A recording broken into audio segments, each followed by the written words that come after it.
Hi friends, Dr. Ben, not a real doctor here. I want to talk about a herb that I've recently started using. Um, this is something that I use to help me relax. And normally my go-tos for this, especially when I'm having a hard time sleeping, would be valerian or chamomile. This year has been particularly stressful. There's been a lot of things that have not gone, we'll just say, our household's way. So there's been a lot of dealing with a lot of bigger problems coming up. And all that starts to take its toll on you, and you get very stressed out, and you have a hard time, dealing with normal things because you're just so burned out from dealing with bigger things. And when that happens to me personally, I have a really hard time sleeping. The brain keeps going, and you're always trying to solve the problem in your head rather than getting rest that you really need so you can actually solve the problems. I usually make valerian tinctures that I keep it by the bedside. So if I have a hard time sleeping, I can just squirt a little in my mouth and then go to bed. Or if I'm ahead of things, I can make a cup of chamomile tea to help kind of relax and unwind.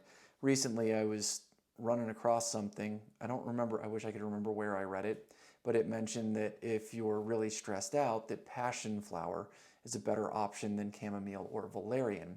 So I looked into passion flower a little bit, and I was really kind of happy to find that it actually is very good for stress. It is so one of the things that it does is it stimulates the production of more GABA, which helps limit how much neurons can communicate with each other. So it kind of inhibits your nervous system a little bit, which you may think is a bad thing, but if you're stressed out, your nervous system is going to be way overactive. It's going to be firing far more than it needs to. So this can help kind of reduce that and help your neurons not fire so much and help reduce anxiety. It's also shows in some studies to possibly have some anti-inflammatory effects, which is also kind of nice. If you're stressed out, you probably have some inflammation going on as well. So I've been using it for the past couple weeks, just making a cup of tea in the evening, and I've been very, very pleased with the results. It's very, very relaxing, not in a drowsy inducing sort of way. Um, it just kind of helps me. I don't know, man. It's like when you're done meditating and you feel really good. It's like that kind of feeling. It's not, you don't feel like you're going to fall asleep. You don't feel drowsy. You don't feel dopey. You just feel more balanced. And like I said, that's just with the tea. And this is one of my go-to reference books here, The Modern Herbal Dispensatory. And according to the Modern Herbal Dispensatory, there are no known warnings. So it's safe for everyone to try. You could make a tincture if you want, but I've been having really good success with just tea. So what I normally do is I use my little mug here. I've got a little tea strainer that goes in there, like 2 or 3 pinches of leaves. This works out to about 16 ounces when it's all said and done. And then I'll dump the hot water in there, put the lid on top to just keep the heat in and help it steep.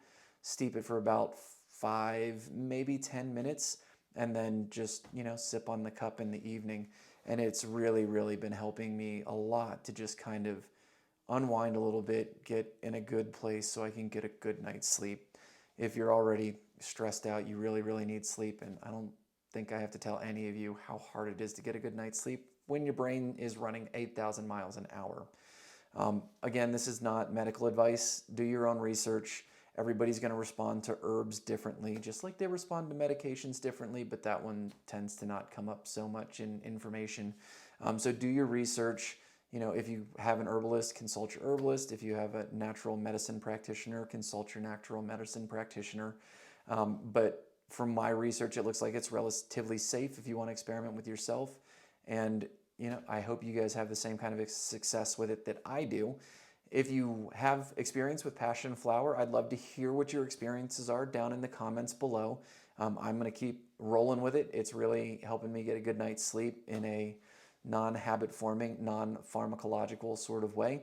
Don't have to worry about addiction or overdose or toxicity or anything like that. So share your stories with me down below. I'd love to hear them. I will see you guys here in a few days. Quick one today, but thank you for tuning in. Love you guys. Until next time, keep your life in motion.